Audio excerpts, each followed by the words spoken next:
الذين آمنوا اتقوا الله حق تقاته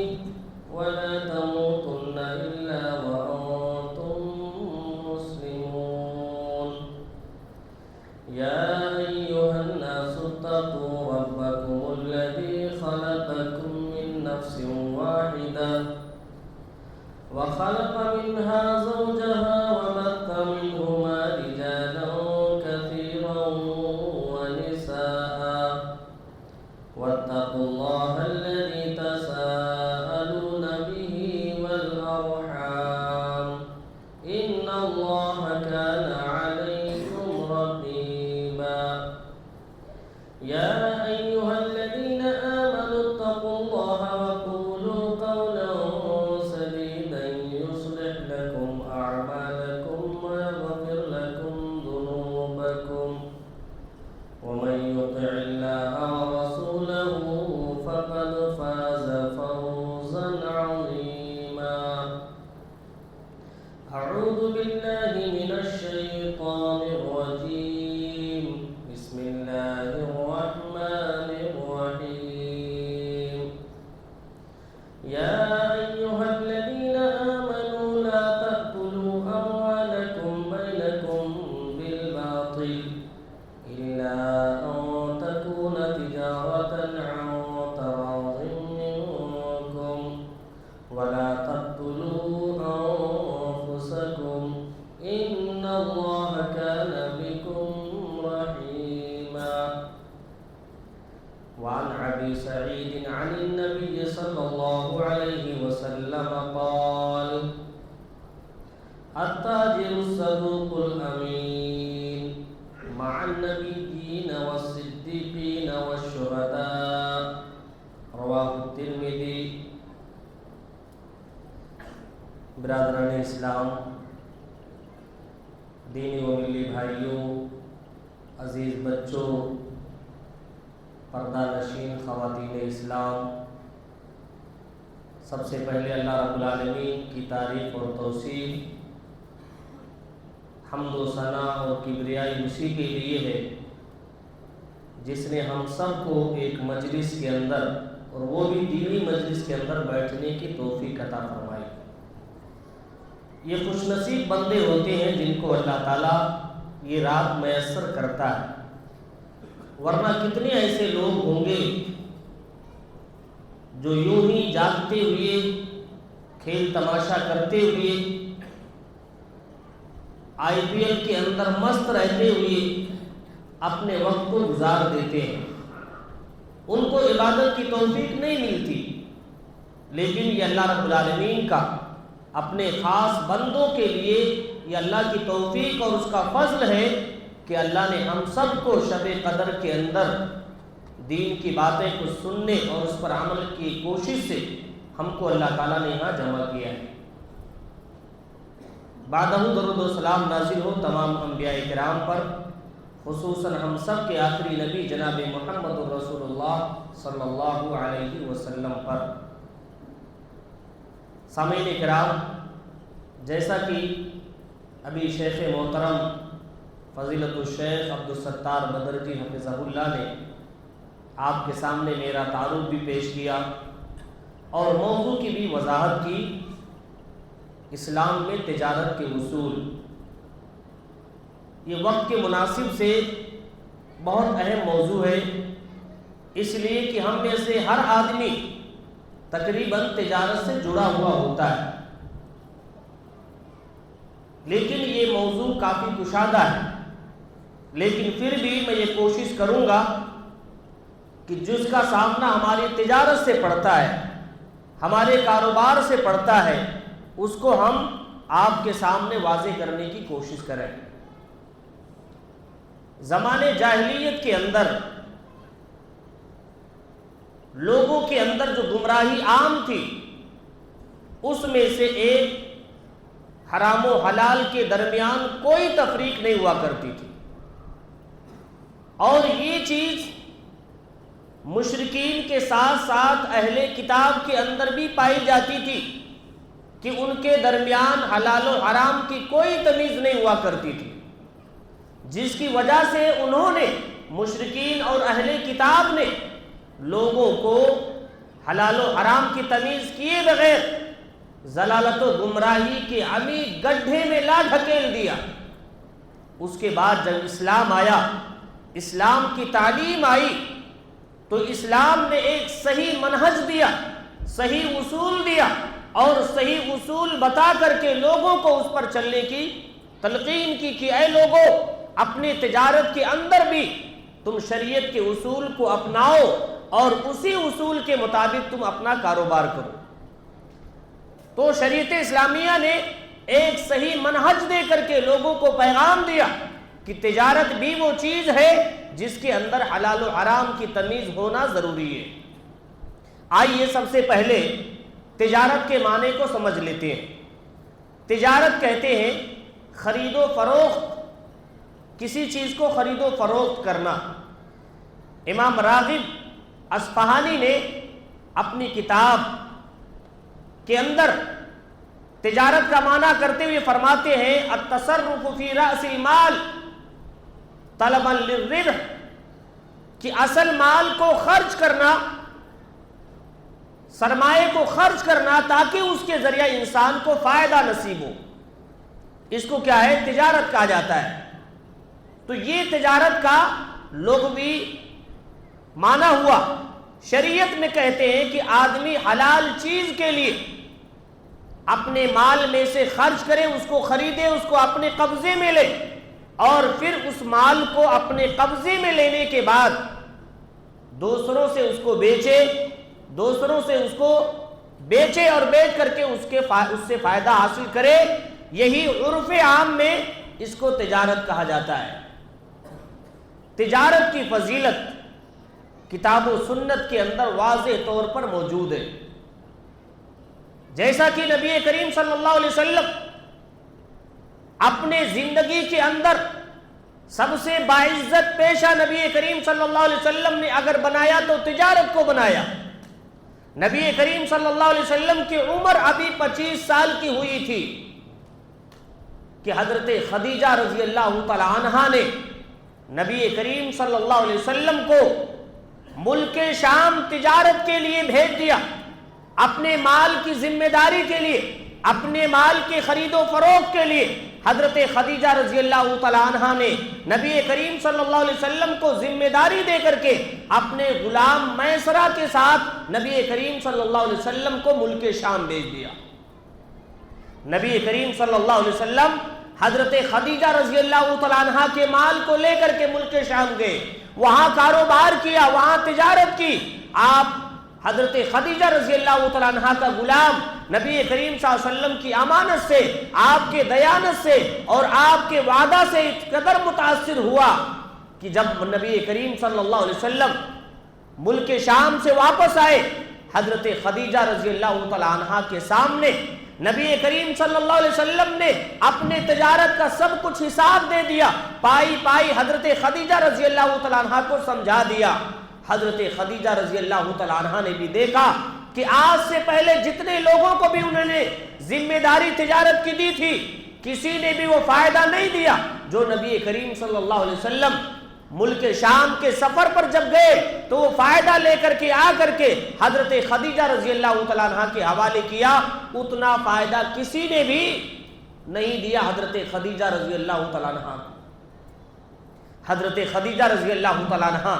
نبی کریم صلی اللہ علیہ وسلم کی امانت کو دیکھ کر کے، آپ کی صداقت کو دیکھ کر کے اس قدر متاثر ہوئی، اور پھر اس کے بعد آپ کے غلام میسرہ کی زبانی حضرت خدیجہ رضی اللہ تعالیٰ عنہ نے سنا تو نبی کریم صلی اللہ علیہ وسلم کے لیے شادی کرنے کے لیے ارمان دل کے اندر ٹھان لیا۔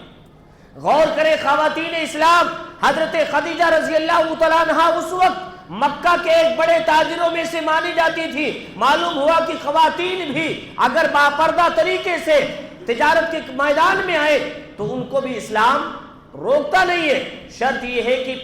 پردہ کے ساتھ، بے پردہ نہ ہو کر کے، غیر محرموں کے ساتھ نہ ملے، پردہ کے ساتھ وہ بھی تجارت کے میدان میں آ سکتی ہے۔ تو حضرت خدیجہ رضی اللہ تعالی عنہا نے نبی کریم صلی اللہ علیہ وسلم سے ان کی امانت کو دیکھ کر کے، آپ کی دیانت کو دیکھ کر کے حضرت خدیجہ رضی اللہ تعالیٰ عنہ نے شادی کا ارمان دل کے اندر ٹھان لیا۔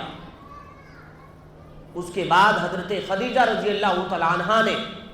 اپنے نکاح کا پیغام اپنی سہیلی نفیسہ بنت منبع کے ذریعہ نبی کریم صلی اللہ علیہ وسلم کو پیغام بھیجا اور کہا کہ جاؤ نبی کریم صلی اللہ علیہ وسلم تک میرا پیغام پہنچاؤ کہ حضرت خدیجہ رضی اللہ تعالیٰ عنہ آپ سے شادی کرنا چاہتی۔ اس واقعے کو صفی الرحمن مبارک پوری رحمت اللہ علیہ نے اپنی کتاب الرحیق المختوم کے اندر نقل کیا ہے اور لکھتے ہیں کہ نفیسہ بنت منبع نے نبی کریم صلی اللہ علیہ وسلم کے پاس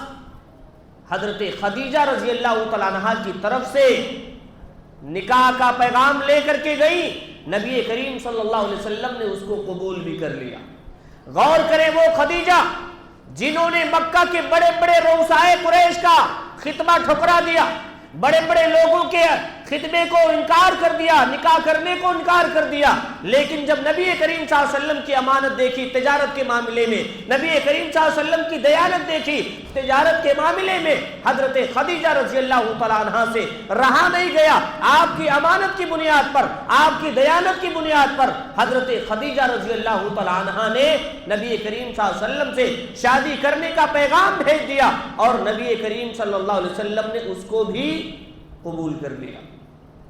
تو معلوم ہوا کہ تجارت کے اندر اگر انسان کے پاس امانت ہے، دیانت داری ہے، وعدے کا پاس و لحاظ ہے، وقت کی پابندی ہے، تو آج کا بھی مسلمان اس میں آگے بڑھ کر کے بہت سارے فائدے کو اکٹھا کر سکتا ہے۔ حضرت خدیجہ رضی اللہ تعالیٰ عنہ نے بڑے بڑے رؤسائے قریش کے نکاح کے پیغام کو ٹھکرا دیا، اس لیے کہ ان کے اندر امانت نہیں تھی جو امانت جناب محمد الرسول اللہ صلی اللہ علیہ وسلم کے اندر تھی، اور ابھی آپ کی عمر 25 سال کی تھی، ابھی آپ نے نبوت بھی حاصل نہیں کی، لیکن امانت کا یہ حال تھا کہ حضرت خدیجہ رضی اللہ تعالیٰ عنہ متاثر ہو کر کے آپ کے پاس نکاح کا پیغام بھیج دیا۔ آج لڑکیوں کی کیا حالت ہے؟ عشق اور محبت کے نام پر نہ جانے کتنے فتنے ہوتے ہیں، نہ جانے کتنے ارتداد ہوتے۔ آج ہماری ماؤں بہنوں کی حالت دیکھیے، آج کالج اور یونیورسٹیوں کی حالت دیکھیے، حضرت خدیجہ کا دیکھیے، جب انہوں نے امانت دیکھی، اسلام کے طور طریقے کے آثار انہوں نے نبی کریم صلی اللہ علیہ وسلم کے اندر دیکھے، تب انہوں نے نکاح کے پیغام کو قبول کیا، دنیا داری کی طرف نہیں دیکھا، امانت اور دیانت کو دیکھا۔ تب حضرت خدیجہ رضی اللہ تعالیٰ عنہ نے نکاح کے پیغام کو اللہ کے رسول صلی اللہ علیہ وسلم تک پہنچایا۔ معلوم ہوا کہ خواتین اسلام کو بھی چاہیے کہ جس بچے کے اندر امانت ہو، اسلام کے تئیں اس کی پابندی ہو، وہ نمازوں کا پابند ہو، ایسے بچوں سے شادی کو ترجیح دیں۔ پھر دیکھیے ہمارا معاشرہ کس قدر بہتر اور اسلامی معاشرہ بن سکتا ہے۔ تو یہ تجارت کی اہمیت معلوم ہوتی ہے کہ حضرت خدیجہ رضی اللہ تعالیٰ عنہ نے نبی کریم صلی اللہ علیہ وسلم کی امانت کی بنیاد پر، تجارت میں دیانت کی بنیاد پر آپ تک نکاح کا پیغام پہنچا دیا۔ اس کے بعد اللہ تعالیٰ سورہ نساء سورہ نمبر 4 آیت نمبر 29 کے اندر فرماتے ہیں، یا ایھا الذین آمنوا لا تاکلوا اموالکم بینکم بالباطل الا تکون تجارتا منکم۔ اللہ رب العالمین فرماتے ہیں کہ اے لوگو جو ایمان لے کر کے آئے ہو، تم آپس کے مال کو ایک دوسرے کے مال کو باطل طریقے سے مت کھاؤ، الا ان تکون عن تراض منکم، مگر یہ کہ تجارت کے ذریعہ باہم رضامندی کے ذریعہ ایک دوسرے کے مال کو کھا سکتے ہو۔ وَلَا تَقْتُلُوا أَنفُسَكُمْ، اور تم خودکشی مت کرو، اپنے نفسوں کو قتل مت کرو۔ یعنی اللہ نے اس آیت کے ذریعے یہ پیغام دیا ہے کہ تجارت میں نفع بھی ہو سکتا ہے، تجارت میں کبھی نقصان بھی ہو سکتا ہے۔ اگر انسان کو نقصان پہنچے تو اپنے آپ کو قتل کے حوالے مت کرے، اپنے آپ کو خودکشی کے حوالے مت کرے۔ وَلَا تَقْتُلُوا أَنفُسَكُمْ إِنَّ اللَّهَ كَانَ بِكُمْ رَحِيمًا۔ اللہ رب العالمین فرماتے ہیں کہ اللہ تعالیٰ تمہاری حالت پر رحم کرنے والا ہے۔ شرط یہ کہ اللہ تعالیٰ آزمائش کے دنوں سے انسان کو دو چار کرتا ہے. کبھی مال دے کر کے آزمائش کرتا ہے, کبھی مال لے کر کے آزمائش کرتا ہے, کبھی تجارت میں فائدہ دے کر کے آزمائش کرتا ہے, کبھی تجارت میں نقصان دے کر کے آزماتا ہے. اس لیے اللہ تعالیٰ فرماتے ہیں اگر تمہاری تجارت میں خسارہ ہو جائے, تمہاری تجارت میں نقصان ہو جائے, تو تم اپنے آپ کو خودکشی کی طرف مت ڈھکیلو. وَلَا تَقْتُلُوا أَنفُسَكُمْ, اپنے نفسوں کو قتل مت کرو, صبر کرو, اللہ سے دعائیں کرو, نماز پڑھ کر کے اللہ سے گڑ گڑاؤ, اللہ سے تجارت کے معاملے میں برکت کی دعا کرو. اللہ فرماتا ہے جب میرا بندہ میرے سامنے آئے گا اس کے لیے ہم رحمت کے دروازے کھول دیں گے. لیکن آدمی تجارت سے اس قدر محبت کرنے والا ہو جاتا ہے کہ نمازوں کی کوئی پرواہ نہیں, نمازوں کی کوئی پرواہ نہیں, صوم و صلات کی کوئی پرواہ نہیں. اسی لیے اللہ فرماتے ہیں کہ اگر آدمی پورے پابندی کے ساتھ تجارت کرے تو اللہ تعالیٰ اس کے تجارت میں وہ برکت دے گا جو صحابہ کرام کی تجارت میں برکت ہوا کرتی تھی. غور کریں تجارت کی فضیلت اور اس کی اہمیت کے تعلق سے. جب صحابہ کرام اسلام سے پہلے زمانے جاہلیت کے اندر ان کے یہاں بازار لگتی تھی, صحیح بخاری کی روایت ہے, صحابہ کرام اوکاز, ذوالمجاز, مجنہ, یہ 3 بازار لگتی تھی اور صحابہ کرام اس میں کاروبار کرنے کے لیے جایا کرتے تھے. جب اسلام آ گیا, اسلام کی تعلیم آ گئی, تو حج کے ایام میں صحابہ کرام ان بازاروں میں جانا چھوڑ دیا. یہ تصور کرنے لگے کہ حج کے ایام میں ان بازاروں کے اندر, ان منڈیوں کے اندر آدمی نہیں جا سکتا. اللہ رب العالمین نے قرآن مجید کی آیت نازل کی, سورہ بقرہ سورہ نمبر 2 آیت نمبر 198 اللہ نے نازل کیا, لیس علیکم جناح ان تبتغوا فضلا من ربکم, اے میرے صحابہ کرام سفر حج کے موقع پر بھی اگر تم تجارت کرو, سفر حج کے موقع پر بھی اگر تم اپنے سامان کو بیچو تو اس میں تمہارے لیے کوئی حرج کی بات نہیں ہے. عبداللہ ابن عباس رضی اللہ تعالیٰ عنہ نے اس آیت کی تفسیر میں یہی حدیث ذکر کرتے ہیں کہ اللہ رب العالمین نے صحابہ کرام کو یہ واضح کر دیا کہ اے صحابہ کرام, اسلام آنے کے بعد بھی اسلام تم کو ان بازاروں سے, ان منڈیوں میں کاروبار کرنے سے نہیں روکتا. سفر حج کے دوران بھی ایک حاجی اگر حج کرنے کے لیے گیا ہے, اگر اس کی عبادت پر کوئی فرق نہیں پڑتا ہے, اس کی نمازوں پر کوئی فرق نہیں پڑتا ہے, تو ایسے موقع پر اسلام اس کو اجازت دیتا ہے کہ ایسے سفر پر بھی وہ تجارت کر سکتا ہے. لیس علیکم جناح ان تبتغوا فضلا من ربکم, اللہ فرماتا ہے تمہارے اوپر کوئی حرج نہیں ہے, ایسے موقع پر بھی اگر تم اللہ کا فضل تلاش کرو, حلال روزی تلاش کرو, تو اللہ تعالیٰ تم کو اس سے روکتا نہیں ہے. تو معلوم ہوا کہ تجارت کی فضیلت اللہ تعالیٰ نے سفر حج کے موقع پر بھی اللہ نے اس سے روکا نہیں ہے, اس کی اجازت دی ہے. تو معلوم ہوا کہ تجارت کی اتنی فضیلت ہے کہ شریعت اسلامیہ نے سفر حج کے موقع پر بھی آدمی کو تجارت کرنے کی اجازت دی ہے. غور کریں, جمعہ کے دن شریعت اسلامیہ نے کہا کہ جمعہ کے لیے جمع ہو جاؤ, جمعہ کے لیے جمع ہو جاؤ, لیکن جمعہ ہونے کے بعد شریعت اسلامیہ نے واضح طور پر کہا کہ مسجد میں بیٹھے مت رہو, مسجد میں جمع ہو کر کے بیٹھے مت رہو. فَإِذَا قُضِيَتِ الصَّلَاةُ فَانْتَشِرُوا فِي الْأَرْضِ وَابْتَغُوا مِنْ فَضْلِ اللَّهِ. اللہ رب العالمین فرماتے ہیں کہ جب جمعہ کی نماز ادا کر لو, جمعہ پڑھ لو, تو تم زمین کے اندر پھیل جاؤ اور اپنے روزیوں کو تلاش کرو, اللہ کے فضل کو تلاش کرو, حلال روزی تلاش کرو. غور کرو, شریعت اسلامیہ نے جہاں ایک طرف جمعہ کی فضیلت کو بیان کیا, جمعہ میں حاضر ہونے کی تاکید کی, وہیں دوسری طرف مسلمانوں کو اس بات کا بھی پابند کیا کہ جب وہ نماز پڑھ لے تو مسجدوں کے اندر بیٹھے مت رہے, بلکہ اللہ نے حکم دیا فانتشروا فی الارض, زمین میں پھیل جاؤ اور اپنی روزیوں کو تلاش کرو, اپنی تجارت کو آباد کرو. اللہ نے خصوصی حکم دیا جمعہ کے بعد اپنے کاروبار کی طرف پھیل جاؤ. تو معلوم ہوا کہ شریعت اسلامیہ نے بھی تجارت کو بہت اہمیت دیا ہے. ہمارے اسلاف بھی تجارت میں بڑھ چڑھ کر کے حصہ لیتے تھے. کسی جائز چیز کا تجارت کرنا یہ کوئی شرم کی بات نہیں ہے, کوئی شرمندگی کی بات نہیں ہے. ایک آدمی کتنے بھی بڑے مقام پر پہنچ جائے, تجارت میں کبھی اس کو شرمندگی نہیں کرنی چاہیے. صحیح بخاری کی روایت ہے, حضرت ابو ہریرہ رضی اللہ تعالیٰ عنہ روایت کرتے ہیں کہ اللہ کے رسول صلی اللہ علیہ وسلم نے فرمایا, حضرت داؤد علیہ السلام کے نزدیک سب سے بہتر کمائی یہ ہوتی تھی کہ آدمی اپنے ہاتھ سے کما کر کے کھائے, اپنے ہاتھ سے کما کر کے کھائے. یہ حضرت داؤد علیہ السلام کے نزدیک سب سے بہتر کمائی ہوتی تھی. حضرت داؤد علیہ السلام کون ہے؟ حضرت سلیمان علیہ السلام کے والد محترم ہیں. حضرت سلیمان علیہ السلام کے والد محترم ہے. جہاں اللہ تعالیٰ نے حضرت داؤد علیہ السلام کو نبی بنایا تھا, وہیں اللہ تعالیٰ نے حضرت داؤد علیہ السلام کو بادشاہت بھی عطا کیا تھا. بادشاہ ہو کر کے بھی کام کرتے تھے کس کا؟ لوہار کا.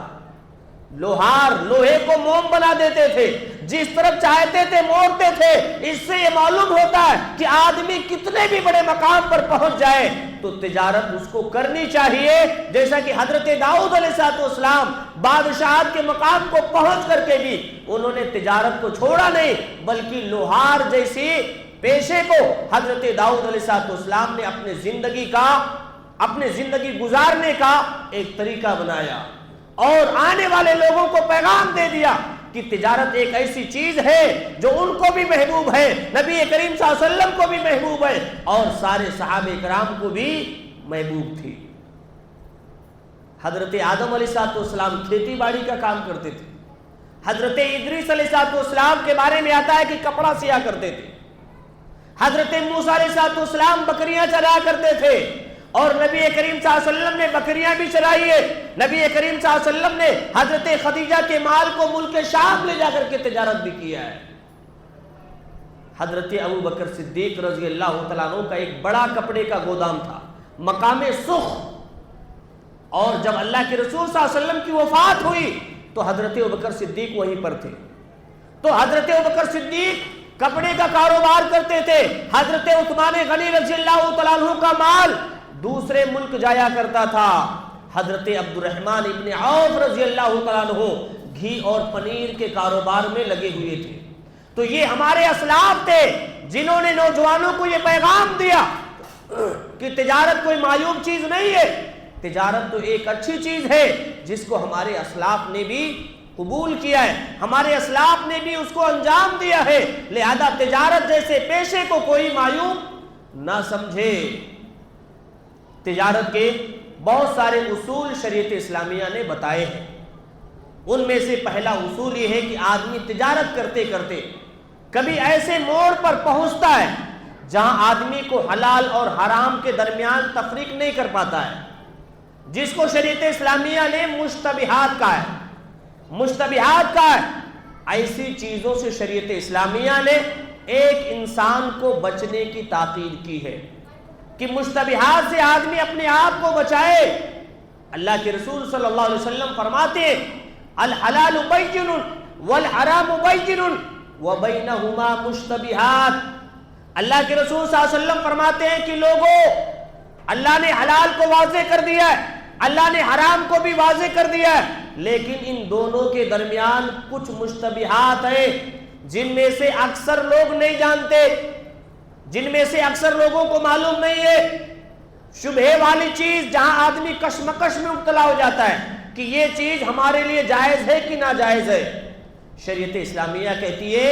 ایسے موڑ پر انسان کو شبہ والی چیز سے اپنے آپ کو بچانا چاہیے. آج ہمارے نوجوان فلاں کمپنی سے جڑ جاتے ہیں, چین بنانے کا سلسلہ جاری کر دیتے ہیں, اس کے بعد جب ان کا کوئی مسئلہ پھنستا ہے تب جا کر کے مولوی صاحب کے پاس مسئلہ پوچھنے آتے ہیں. لیکن شریعت نے یہ واضح کر دیا کہ حلال ایک طرف واضح ہے, حرام بھی ایک طرف واضح ہے, اور بیچ میں کچھ چیزیں ایسی ہوتی ہیں جو شبہ والی ہوتی ہیں. نئے مسائل, نئے مسئلے کی وجہ سے وہ چیزیں آتی رہتی ہیں، اس لیے ایسی چیزیں جب ہمارے سامنے آئے شریعت اسلامیہ نے کہا کہ اس سے بچو۔ اللہ کے رسول صلی اللہ علیہ وسلم نے فرمایا کہ جس نے مشتبہات سے اپنے آپ کو بچا لیا، گویا کہ اس نے اپنے دین کی، اپنے عزت کی حفاظت کی۔ غور کریں اللہ کے رسول صلی اللہ علیہ وسلم کے جملے کو۔ اللہ کے رسول نے کہا کہ جس نے مشتبہات سے بچا لیا، حرام سے اپنے آپ کو بچا لیا، اس نے اپنے دین کی اور اپنے عزت کی حفاظت کی۔ اللہ کے رسول صلی اللہ علیہ وسلم نے فرمایا کہ جو مشتبہات میں پڑ گیا اس کی مثال ایسے چرواہے جیسی ہے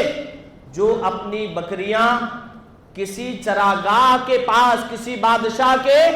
چراگاہ کے پاس چراتا ہے، چراتے چراتے ایک نہ ایک دن اس کی بکریاں چراگاہ میں داخل ہو جائیں گی۔ اللہ کے رسول صلی اللہ علیہ وسلم نے فرمایا اس لیے مشتبہات سے بچو، جو بھی شخص اس میں پڑ گیا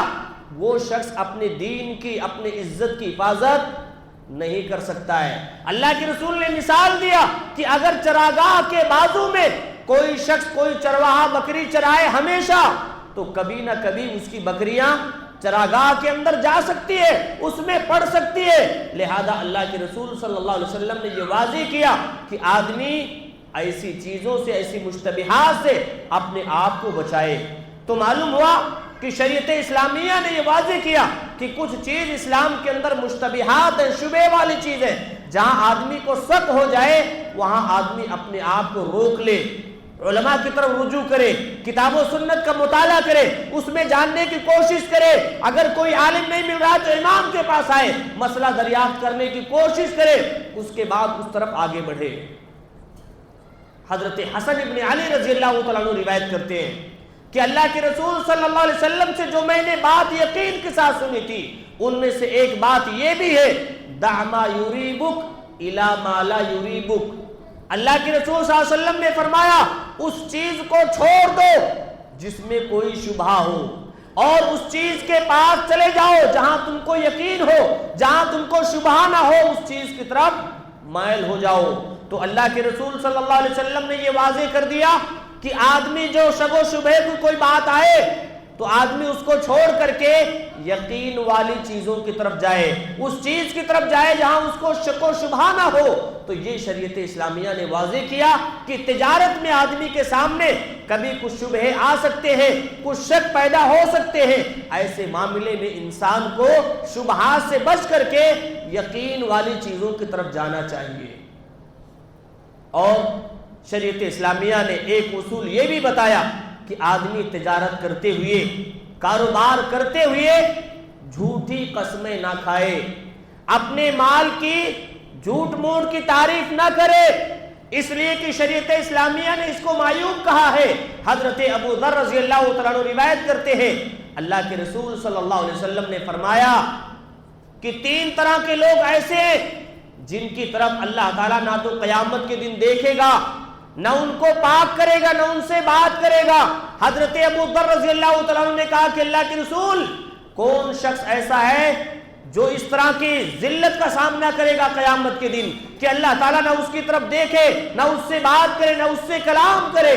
اللہ کے رسول صلی اللہ علیہ وسلم نے فرمایا کہ 3 طرح کے لوگ ہیں جن سے اللہ تعالیٰ نہ بات کرے گا، نہ کلام کرے گا، نہ ان کی طرف دیکھے گا۔ اللہ کے رسول صلی اللہ علیہ وسلم نے فرمایا اپنے کپڑوں کو ٹخنے سے نیچے گھسیٹنے والا۔ غور کریں نوجوانوں کی حالت پر، غور کریں نوجوانوں کی حالت پر، غور کریں بعض بوڑھوں کی حالت پر، ایک پاؤں قبر میں لٹک چکا ہے، پھر بھی ان کی حالت یہ ہے کہ ان کے کپڑے ٹخنے سے نیچے۔ اور آج معاملہ تو بالکل الٹا ہو گیا ہے۔ شریعت اسلامیہ نے لڑکیوں کو کہا کہ اپنے ٹخنے کو ڈھک کر کے چلو، چھپا کر کے چلو، اور مردوں کو کہا کہ اپنے ٹخنوں کو اوپر کرو، لیکن آج معاملہ الٹا ہو چکا ہے۔ آدمی اپنے ٹخنوں کو ڈھک کر کے چل رہا ہے اور لڑکیاں، عورتیں اپنے ٹخنوں کو اوپر کر کے چل رہی۔ تو اللہ کے رسول صلی اللہ علیہ وسلم نے فرمایا کہ ایسا آدمی جس نے اپنے ازار کو، جس نے اپنے پینٹ کو، اپنے پیجامے کو اپنے ٹخنے سے نیچے کیا، اللہ تعالیٰ اس شخص کی طرف قیامت کے دن دیکھے گا نہیں۔ اور اللہ کے رسول صلی اللہ علیہ وسلم نے فرمایا المنان، کسی کے ساتھ احسان کرنے والا شخص، احسان کرنے کے بعد احسان جتلائے۔ آج معاشرے کی حالت دیکھیے، کوئی شخص اگر آپ کو ایک ٹائم کھانا کھلا دیا، آپ کی مجبوری کا فائدہ اٹھائے گا، آپ کے پریشانی میں وہ آپ کے ساتھ احسان جتلائے گا۔ لیکن شریعت اسلامیہ یہ کہتی ہے کہ اگر کوئی شخص کسی کے ساتھ نیکی کر کے، کسی کے ساتھ بھلائی کر کے اگر احسان جتلا رہا ہے، اللہ تعالیٰ قیامت کے دن نہ تو اس کو دیکھے گا، نہ تو اس کو پاک کرے گا، اور نہ ہی ایسے شخص سے بات کرے گا۔ تیسرا شخص، اللہ کے رسول صلی اللہ علیہ وسلم نے فرمایا، وہ شخص جو اپنے مال کی جھوٹی تعریف کر کے، جھوٹی قسمیں کھا کر کے بیچے، اس شخص کی طرف بھی اللہ رب العالمین قیامت کے دن نہ تو دیکھے گا، نہ تو بات کرے گا، اور نہ ہی ان سے کلام کرے گا۔ آج دیکھیے، کوئی بھی سامان آپ لینے کے لیے جائیے، جب آدمی کسٹمر کو دکھاتا ہے، ابھی سامنے والا کچھ کہتا بھی نہیں ہے کہ پہلے ہی سے اپنے مال کی تعریف شروع کر دیتا ہے اور اس کے معاملے میں جھوٹی قسمیں کھانے لگتا ہے۔ حالانکہ کپڑا یا کوئی بھی مال بہتر بھی نہیں ہوتا ہے، لیکن اس کے باوجود بھی اس کی تعریف کرنا شروع کر دیتا ہے۔ تو اللہ کے رسول صلی اللہ علیہ وسلم نے فرمایا کہ جس نے اپنے مال کی جھوٹی تعریف کی اور جھوٹی قسمیں کھا کر کے اپنے مال کو بیچا، وہ شخص بھی قیامت کے دن اس ذلت کا سامنا کرے گا کہ اللہ تعالیٰ نہ اس کو دیکھے گا، نہ اس سے بات کرے گا، نہ اس کو پاک کرے گا۔ تو یہ دوسرا اصول کہ آدمی اپنے جھوٹی قسمیں کھا کر کے اپنے مال کو بیچنے کی کوشش نہ کرے۔ ایک اور اصول جو شریعت اسلامیہ نے بیان کیا وہ یہ ہے کہ آدمی کو اختیار ہے، جب مال لے رہا ہے، ایک مجلس میں بیٹھے ہوئے ہیں، کاروبار کر رہے ہیں، اتنے دیر تک دونوں کو اختیار ہے، چاہے تو مال کو خریدے، چاہے تو واپس کر دے۔ لیکن شریعت اسلامیہ کہتی ہے البیعان بالخیار ما لم یتفرقا، خریدنے اور بیچنے والے کو اس وقت تک اختیار ہے جب تک کہ دونوں ابھی آپس میں جدا نہیں ہوئے۔ اگر جدا ہو گئے تو اب دونوں کو اختیار ہے، دونوں کو اختیار باقی نہیں رہ گیا کہ اپنے مال کو واپس کریں، بلکہ شریعت اسلامیہ نے اختیار کو ختم کر دیا۔ اب جس وقت آپ لے رہے مال، جس وقت آپ کوئی سامان خرید رہے، وہ چیز آپ غور و فکر کر کے خریدے، دیکھ کر کے لے۔ اب آپ وہاں سے چلے گئے، جدائی ہو گئی، مجلس ختم ہو گئی، اسلام نے یہ کہا کہ اب کسی کو کوئی اختیار نہیں ہے کہ وہ مال کو واپس کرے۔ ہاں، دکاندار اگر اپنی مرضی سے واپس کر لے رہا ہے یا اپنی مرضی سے لے رہا تو یہ اس کی مہربانی ہے، لیکن اسلام کہتا ہے کہ اگر وہ واپس نہیں کرتا ہے تو اس کے اوپر کوئی گناہ نہیں ہے، اس لیے کہ مجلس ہی تک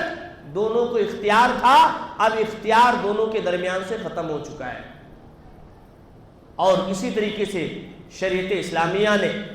تجارت کے معاملے میں بہت سارے اصول بنائے کہ آدمی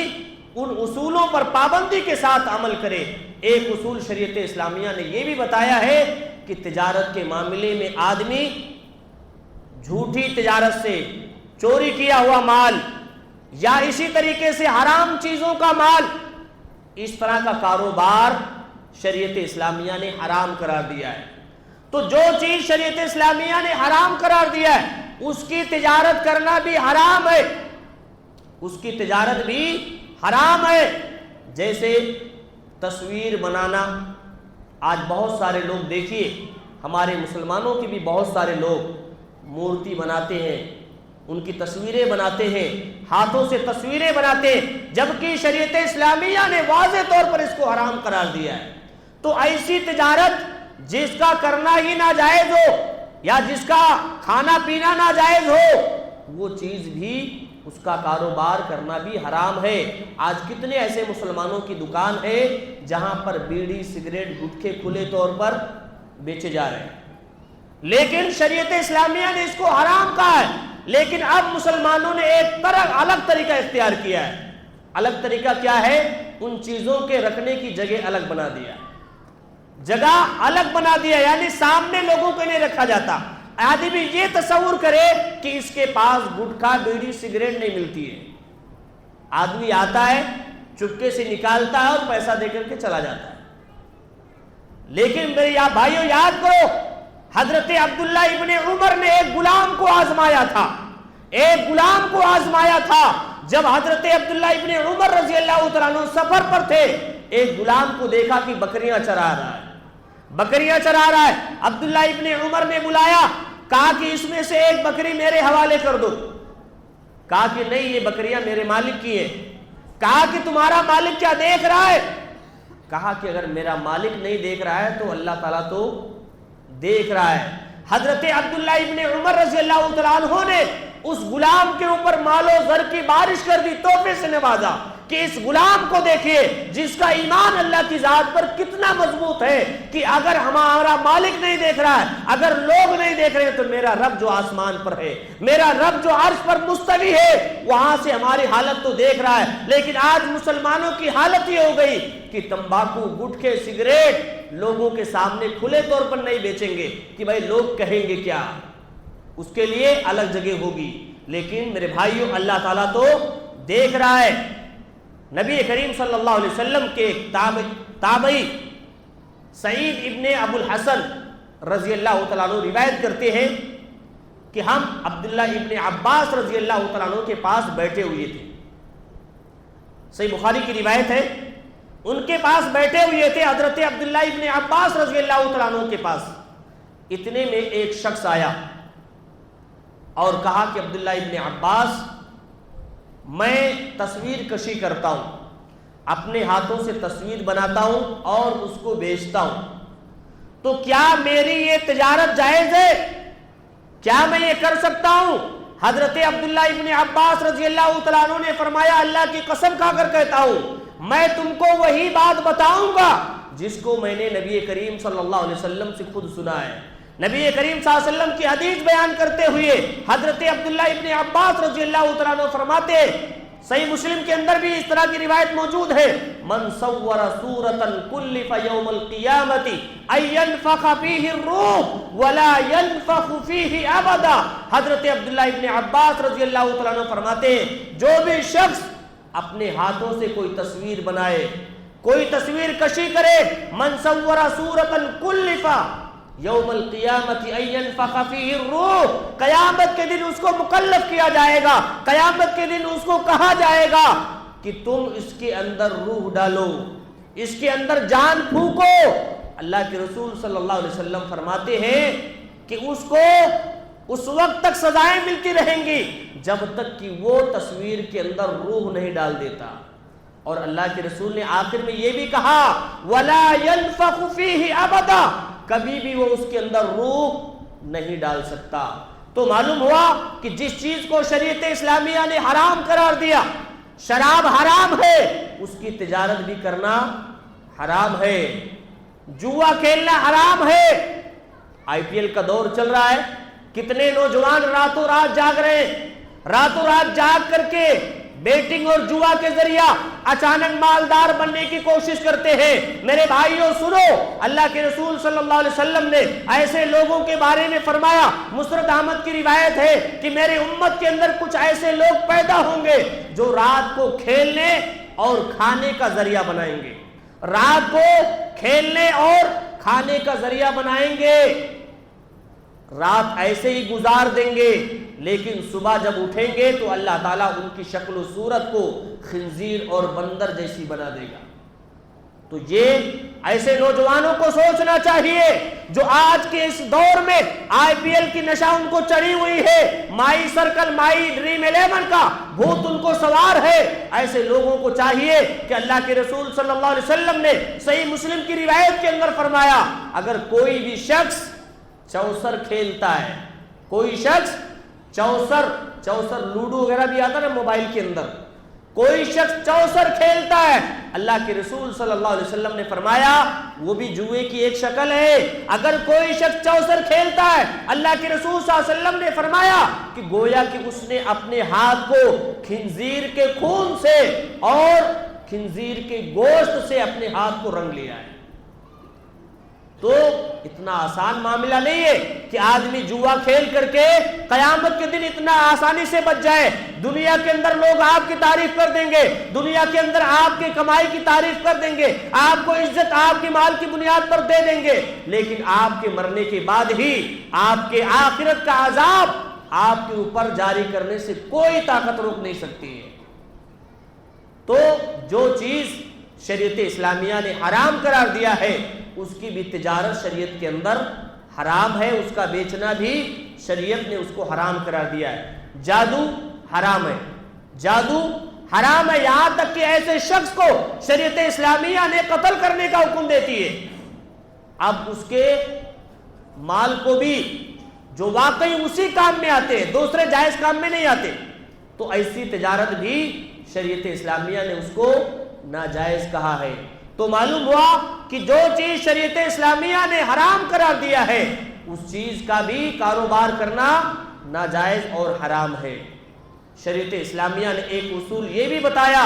کہ آدمی اپنے کاروبار کو حلال ذرائع سے شروع کرے, حلال پیسوں سے شروع کرے. اگر اس کے پاس 10,000 ہے 10,000 سے بزنس شروع کرے,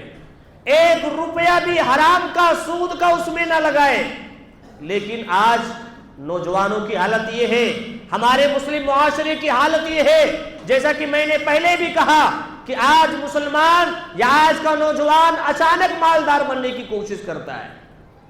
لیکن شریعت اسلامیہ اسی لیے اس کو جوے کو میسرہ کہا ہے کہ آسانی سے پیسہ مل جاتا ہے, بہت آسانی سے پیسہ آ جاتا ہے. تو آسانی سے مالدار بننے کا خواب جو شخص دیکھے گا وہ بہت بڑے خسارے کی طرف جائے گا. یہاں تک کہ آپ نے سنا بھی ہوگا, نیوز میں دیکھا بھی ہوگا کہ بعض لوگوں نے اپنی جائیداد کے ساتھ ساتھ, اپنی پراپرٹی کے ساتھ ساتھ اپنے بیوی تک کو بھی جوئے کے اندر گنوا دیا ہے. تو شریعت اسلامیہ نے ایسی چیز کو جو حرام ہے اس کی تجارت بھی شریعت اسلامیہ اس کو حرام کہتی ہے. تو ایک اصول یہ بھی شریعت کا ہے کہ آدمی اپنے کاروبار کی شروعات حلال ذریعے سے, حلال پیسوں سے کرے, اگرچہ تھوڑا ہی چھوٹا موٹا ہی کیوں نہ ہو, وہاں سے دھیرے دھیرے بڑھنے کی کوشش کرے, اس لیے کہ اللہ تعالیٰ اسی چیز میں برکت رکھی ہے. اللہ کے رسول صلی اللہ علیہ وسلم نے واضح طور پر فرمایا کہ حلال چیزوں میں انسان کے لیے برکت ہے. جب انسان دنیا کو اپنے سامنے مشکل میں دیکھے گا کہ ہمارے لیے مال کے ذرائع بند ہو جائیں گے, تو اللہ کے رسول صلی اللہ علیہ وسلم فرماتے ہیں واقعی اس کے لیے دنیا مشکل ہو جاتی ہے. اور جو شخص حلال ذرائع اختیار کرتا ہے, دنیا کو آسان سمجھتا ہے, تو اللہ تعالیٰ اس کے لیے کشادگی اس کے لیے پیدا کرتا ہے. تو معلوم یہ ہوا کہ آدمی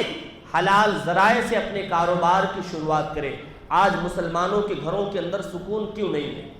آج مسلمانوں کے پاس سب کچھ ہونے کے باوجود بھی لڑائی جھگڑے کیوں ہیں؟ آج ہمارے گھروں کے اندر سب کچھ میسر ہونے کے باوجود بھی ایک مسلمان نیند کی گولی کھا کر کے سوتا ہے. اس لیے کہ آج ہم نے جو شریعت اسلامیہ نے اصل اصول بتایا تھا کہ حرام کو چھوڑ دو, آج ہم نے حرام کو اپنے گلے لگا لیا ہے. تو اگر ہماری زندگی سے حرام ختم نہیں ہوگا تو پھر ہماری زندگی تباہ و برباد, ہمارے کاروبار کے اندر بے برکتی پیدا ہوگی, ہمارے کاروبار کے اندر سے برکت ختم ہو جائے گا, اور پھر ہماری زندگی کے اندر سکون و اطمینان ختم ہو جائے گا. یہاں تک کہ انسان کی زندگی کے اندر سے چین و سکون بھی غائب ہو جائے گا. یاد رکھیں, بہت سارے لوگ آپ کو ایسے ملیں گے جو بہکانے کی کوشش کریں گے, بھائی تجارت جائز ہے, سود کیسے ناجائز ہو گیا, سود کیسے ناجائز ہو گیا؟ تو سود ناجائز ہونے کی سب سے بڑی دلیل یہی ہے کہ وہ اللہ نے اس کو حرام قرار دیا ہے اور تجارت کو حلال کہا ہے. اللہ کے رسول صلی اللہ علیہ وسلم نے حجۃ الوداع کے موقع پر اعلان کیا تھا کہ اے لوگوں, جاہلیت کے بہت سارے امور, نسلوں پر فخر کرنا, طعن و تشنیع کرنا, سودی کاروبار, یہ سب جاہلیت کے امور میں سے. اللہ کے رسول صلی اللہ علیہ وسلم نے فرمایا تھا کہ یہ سارے معاملے میرے قدموں کے نیچے رود دیے گئے ہیں، میں نے اس کو اپنے قدموں تلے رود دیا ہے، اور سود کو میں نے سب سے پہلے اس کو ختم کرنے کی میں نے اپنے گھر سے شروعات کی ہے، اور سب سے پہلے عباس ابن عبد المطلب کے سود کو میں نے ختم کرنے کا اعلان کیا ہے۔ تو اللہ کے رسول صلی اللہ علیہ وسلم نے زندگی کی آخری موڑ پر سن 10 ہجری کے اندر یہ اعلان کیا تھا کہ سود ختم ہونا چاہیے۔ اللہ کے رسول نے کہا کہ جاہلیت کا معاملہ ہے اور اس کو میں اپنے قدموں تلے رود دیتا ہوں۔ معلوم ہے اگر ہم نے حرام کھایا، حرام سے تجارت کی، حرام کاروبار سے اپنے بچوں کی پرورش کی، تو یہ بچے ہمارے فرما بردار نہیں بن سکتے، ہمارے بچے فرما بردار نہیں بن سکتے، اس لیے کہ یہ حرام چیز ہی ایسی ہے کہ انسان کو گمراہی کی طرف لے کر کے جاتی ہے۔ اور دوسری بات یہ کہ ہمارے اعمال کے اوپر، ہماری عبادت کے بھی بہت بڑی ٹھیس پہنچنے والی ہے۔ اللہ رب العالمین نے فرمایا یا ایھا الرسل کلوا من الطیبات واعملوا صالحا، اے رسولوں کی جماعت تم پاکیزہ چیز کو کھاؤ، جس کو اللہ نے تمہارے لیے حلال کر دیا اس کو کھاؤ، وَعَمَلُوا صَالِحًا، اس کے بعد اللہ نے فرمایا کہ تم نیک عمل کرو۔ غور کریں اس آیت کے اندر کہ اللہ تعالیٰ نے سب سے پہلے رسولوں کو پاک چیز کھانے کا حکم دیا، حلال چیز کھانے کا حکم دیا، اس کے بعد نیک عمل کرنے کا حکم دیا۔ اس آیت کے ذریعے اللہ تعالیٰ نے یہ پیغام دیا کہ اگر رسول بھی جتنے دنیا کے اندر آ گئے، اگر خدا نخواستہ وہ بھی حرام چیز کھاتے تو ان کی بھی ساری عبادتوں کو اللہ برباد کر دیتا۔ تو اللہ تعالیٰ نے یہ واضح کیا کہ اگر آدمی حرام چیز کھا رہا ہے تو اس کی تجارت کے اندر برکت تو آئے گی نہیں، گھر کے اندر سے سکون ختم ہوگا اور اس کی عبادتیں بھی قابل قبول نہیں ہوں گی۔ صحیح مسلم کی ایک روایت ہے، اللہ کے رسول صلی اللہ علیہ وسلم نے ایک شخص کا ذکر کیا۔ اللہ کے رسول صلی اللہ علیہ وسلم نے فرمایا ان اللہ طیب لا يقبل الا طیب، اللہ کے رسول صلی اللہ علیہ وسلم فرماتے ہیں کہ اللہ تعالیٰ پاک ہے اور پاک چیزوں کو قبول کرتا ہے۔ اس کے بعد اللہ کے رسول صلی اللہ علیہ وسلم نے ایک شخص کا تذکرہ کیا، کہا کہ لوگوں ایک شخص ہے جو بہت دور دراز سے سفر طے کرتا ہوا آتا ہے۔ محدثین اس کی تشریح کرتے ہیں کہ خانہ کعبہ کے اندر آتا ہے، اس لیے کہ خانہ کعبہ کے اندر بہت دور دور سے لوگ سفر طے کرتے ہوئے آتے ہیں۔ اللہ کے رسول صلی اللہ علیہ وسلم نے فرمایا سر پراگندہ ہے، کپڑے میلے کچیلے ہیں، اس کے جسموں پر سفر کے آثار بھی دکھ رہے ہیں۔ اللہ کے رسول صلی اللہ علیہ وسلم فرماتے ہیں کہ شخص آتا ہے اور اپنے دونوں ہاتھوں کو اللہ کی طرف اٹھا لیتا ہے، دعائیں کرتا ہے، گریہ وزاری کرتا ہے، اللہ سے مانگتا ہے، لیکن اللہ کے رسول صلی اللہ علیہ وسلم فرماتے ہیں اے لوگوں، جس شخص کا کھانا حرام ہو، جس شخص کا پینا حرام ہو، جس شخص کا پہننا حرام ہو، تو اس شخص کی دعا کیسے قبول ہو سکتی ہے؟ فَأَنَّى يُسْتَجَابُ لَكَ، ہم اس کی دعا کو کیسے قبول کر سکتے ہیں جس کی کھانا، جس کا پہننا، جس کا پینا حرام کا ہو؟ اگر وہ شخص خانہ کعبہ کے اندر بھی آ کر کے اللہ سے دعا کرے، خانہ کعبہ کے اندر آ کر کے اللہ سے گڑ گڑائے، تو اگر اس کا کھانا حرام کا ہے، اس کا پینا حرام کا ہے، اس کا پہننا حرام کا ہے، اللہ کے رسول صلی اللہ علیہ وسلم نے فرمایا کہ اس شخص کی عبادتیں قابل قبول نہیں ہوں گی۔ تو شریعت اسلامیہ نے یہ واضح طور پر پیغام دیا انسان کو کہ اس کی عبادتیں قابل قبول نہیں ہوں گی۔ تو سود کی کاروبار کرنے سے، اپنے کاروبار میں سود کا پیسہ ملانے سے انسان کے سکون ختم ہوتے ہیں، انسان کے سکون چلے جاتے اور انسان کے کاروبار ٹھپ پڑ جاتے۔ وہی دوسری طرف انسان کی عبادتیں بھی اللہ کی بارگاہ میں قابل قبول نہیں ہوتی ہیں۔ اس کا گناہ دیکھیے، نبی کریم صلی اللہ علیہ وسلم نے فرمایا مسند احمد کی روایت کے اندر کہ سود کے بعض روایتوں میں 36 درجے اور بعض روایتوں میں غالباً 46 درجے کا ذکر ہے کہ اللہ کے رسول صلی اللہ علیہ وسلم نے فرمایا کہ سود کے درجے ہیں گناہ کے، جن میں سے سب سے ہلکا درجہ یہ ہے کہ آدمی اپنی ماں کے ساتھ زنا کرے، اپنی ماں کے ساتھ زنا کرے۔ اتنی سخت وعید شریعت اسلامیہ نے واضح کیا کہ سود کھانے والا شخص، سودی کاروبار کرنے والا شخص گویا کہ اپنے ماں سے زنا کرتا ہے، اور مرنے کے بعد جب قیامت کے دن انسان اٹھایا جائے گا، اس شخص کو دوبارہ بیدار کیا جائے گا قبر سے، جس نے سودی کاروبار کیا، سود کا پیسہ لے کر کے گھر بنایا، سود کا پیسہ لے کر کے شادی کیا، سود کا پیسہ لے کر کے کاروبار کیا۔ قبر سے جب اٹھے گا،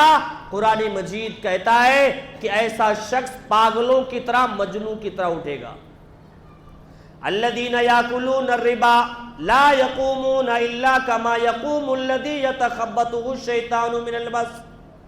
سورہ بقرہ کے اندر اللہ رب العالمین فرماتے ہیں کہ جو لوگ سود کھاتے ہیں،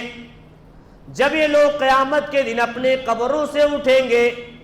ایسے اٹھیں گے کہ جیسے شیطان نے ان کو چھو کر کے خبطی بنا دیا ہے، شیطان نے ان کو چھو کر کے بے ہوش کر دیا ہے۔ تو گویا کہ وہ شخص پاگل اور مجنوں کی طرح اٹھیں گے۔ لا یقومون الا کما یقوم الذی یتخبطہ الشیطان من المس۔ شیطان کی طرح پاگل ہو جائے گا، شیطان چوہے کی طرح اول بکے گا۔ گویا کہ ایسے لوگوں کو شریعت اسلامیہ نے سخت وارننگ دی ہے، جو سود کے ذریعہ اپنے کاروبار کو چمکانے کی کوشش کرتے ہیں، سود کے ذریعہ اپنی تجارت کو بڑھانے کی کوشش کرتے ہیں۔ شریعت اسلامیہ نے واضح کہا کہ ایسا انسان جو سودی کاروبار کرتا ہے، جب قیامت کے دن دوبارہ اٹھائے جائے گا تو ایسا اٹھے گا اپنے قبروں سے جیسے مجنون اور پاگل ہو چکا ہے۔ اگر ہم اس عذاب سے بچنا چاہتے ہیں، اس ذلت سے بچنا چاہتے ہیں، تو ایسے ہم کو اب سود سے اپنے آپ کو بچانا ہوگا۔ تو شریعت اسلامیہ نے ایک اصول یہ بھی بتایا کہ آدمی اپنے آپ کو، اپنے اہل و عیال کو اور اپنے تجارت کو، ہر کسی کو سودی لین دین سے اپنی حفاظت کرے۔ اس لیے ایک ایسی بلا ہے جس سے آدمی کا سکون چھین جاتا ہے۔ اور یاد رکھے، اگر ایک آدمی ایک بار سودی معاملے میں پھنس جاتا ہے تو دوبارہ اس کا نکلنا مشکل ہو جاتا ہے۔ آج دیکھیے کتنے بڑے بڑے کاروباری ہیں جو دنیا کے اندر ان کے نام کی شہرت ہوتی ہے، کچھ دن کے بعد معلوم ہوتا ہے کہ انہوں نے خودکشی کر لیا، انہوں نے خودکشی کر لیا، اس لیے کہ اتنا زیادہ لون ہوتا ہے ان کے اوپر، اتنا زیادہ سود ہوتا ہے جس کے تلے دب کر کے اپنے آپ کو موت کے حوالے کر لیتے ہیں۔ تو شریعت اسلامیہ نے انسان کو ایک اصول بتایا ہے، جس اصول پر چل کر کے انسان کو آگے بڑھنے کی کوشش کرنا چاہیے۔ اس لیے کہ جب ہم حلال ذرائع سے کھائیں گے، حلال ذرائع اپنے بچوں کو کھلائیں گے، حلال ذرائع پہنیں گے، تو اس سے ہمارے گھروں کے اندر سکون پیدا ہوگا، ہماری زندگی کے اندر برکت آئے گی، اور ہماری آخرت بھی اس کے ذریعہ سے بنے گی۔ اللہ کے رسول صلی اللہ علیہ وسلم فرماتے ہیں، سنن ترمذی کی روایت ہے،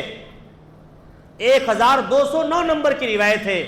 حضرت ابو سعید خدری رضی اللہ تعالیٰ عنہ فرماتے ہیں، ایسے نوجوان کے بارے میں، ایسے مسلمان کے بارے میں جو امانت داری کے ساتھ تجارت کرتا ہے، جو امانت داری کے ساتھ لین دین کرتا ہے، اپنے تجارت کو خالص کتاب و سنت کے مطابق کرتا ہے۔ اللہ کے رسول صلی اللہ علیہ وسلم فرماتے ہیں، التاجر الامین الصدوق مع النبیین والصدیقین والشہداء۔ اللہ کے رسول صلی اللہ علیہ وسلم فرماتے ہیں، امانت دار تاجر، سچا تاجر قیامت کے دن نبیوں کے ساتھ ہوگا، صدیقین کے ساتھ ہوگا، شہداء کے ساتھ ہوگا۔ شواہد کی بنیاد پر اس روایت کو علامہ البانی رحمۃ اللہ علیہ نے صحیح کہا ہے۔ تو معلوم ہوا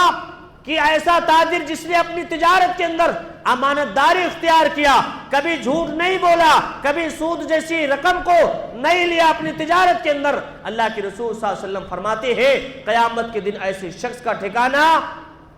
نبیوں کے ساتھ، شہداء کے ساتھ اور شہیدوں کے ساتھ ہوگا۔ صحابہ کرام کے ساتھ اللہ کے رسول صلی اللہ علیہ وسلم بیٹھے ہوئے تھے،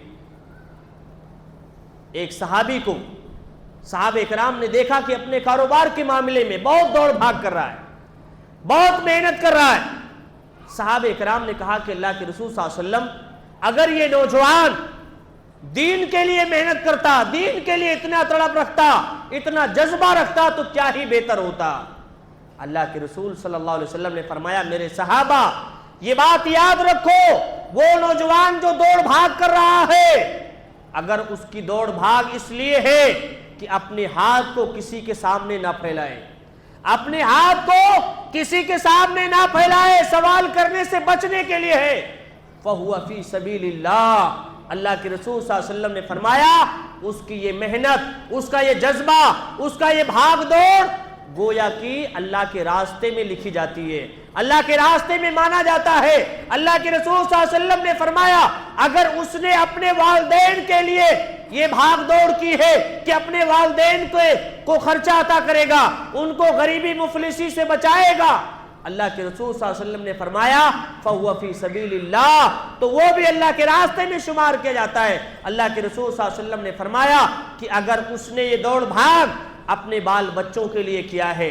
اپنے بیوی بچوں کے لیے کیا ہے، تاکہ ان کو حلال ذرائع سے کھلائے، حلال ذرائع سے ان کو پہنائے، اللہ کے رسول صلی اللہ علیہ وسلم نے فرمایا فَهُوَ فِي سَبِيلِ اللَّهِ، تو وہ بھی اللہ کے راستے میں شمار کیا جاتا ہے۔ اللہ کے رسول صلی اللہ علیہ وسلم نے فرمایا لیکن اگر اس کا بھاگ دوڑ دنیا کے معاملے میں ہے، اپنے مال کو لے کر کے شہرت کرنے کے لیے ہے، اپنے مال کو لے کر کے فخر کرنے کے لیے ہے، اس لیے دوڑ بھاگ کر رہا ہے، اللہ کے رسول صلی اللہ علیہ وسلم نے فرمایا تب وہ شخص خائب و خاسر ہوگا، وہ شخص ذلیل ہوگا جو شخص اپنے مال و زر پر اس لیے بھاگ دوڑ کرتا ہے تاکہ وہ شخص اپنے مال پر فخر محسوس کرے۔ تو معلوم ہوا کہ شریعت اسلامیہ نے ایک مسلمان کو بہت سارے اصول بتائے ہیں تجارت کے۔ میں نے کچھ نکات آپ کے سامنے ذکر کیا جو موجودہ زمانے میں ایک انسان کے لیے ضروری ہے، اس لیے انسان کو چاہیے کہ ان اصولوں کو اپنائے اور اپنا کر کے اپنے تجارت میں اس کو لگانے کی کوشش کرے۔ اللہ رب العالمین سے دعا کرے اللہ تعالیٰ ہم تمام مسلمانوں کو حلال ذرائع سے تجارت کرنے کی توفیق عطا فرمائے، ہم کو حلال ذرائع پر زندگی بھر، زندگی کے ہر موڑ پر قائم رہنے کی توفیق عطا فرمائے، حرام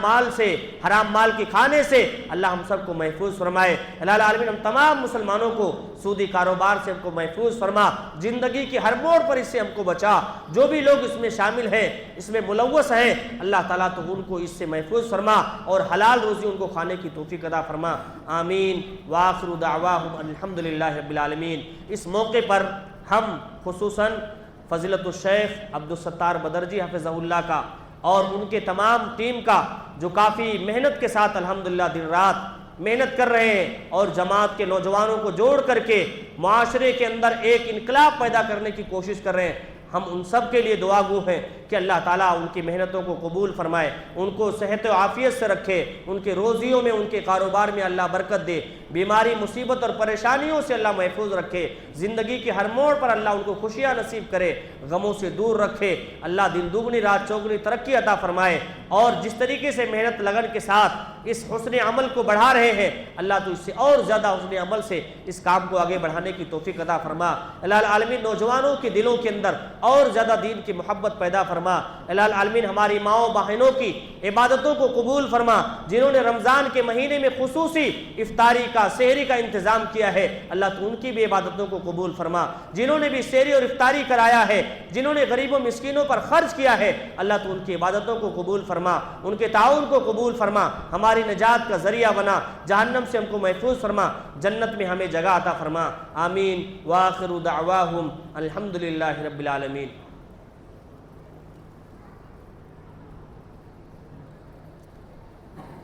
اللہ تعالیٰ